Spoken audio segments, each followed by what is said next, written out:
Mga katoy, positive pa rin mga katoy, napakarami pa rin oh. Ayan oh, yun oh, dami, lalaki pati.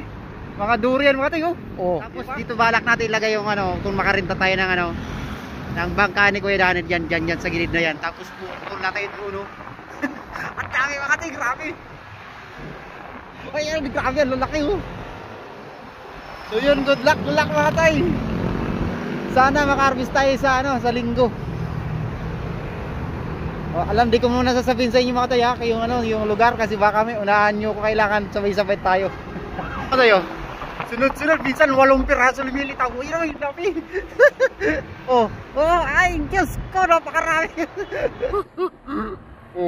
Ay, Diyos ko, napakarami. Grabe yan, laki, umamaw. Sus, lulo na. Yung nakikita mga katoy. Yun oh, pakita ko sa inyo mga katoy. Oh, di ba? Oh, ganyan natin para kita nyo lahat. Oh, napakarami. Diyos ko. Oh, loko. Dumaan lang yung peri. Ay, naku. Oh, Diyos ko. Sana makarbis kami dito. Katoy Tilmar, kuha ka na lang bayar kagad. Dami.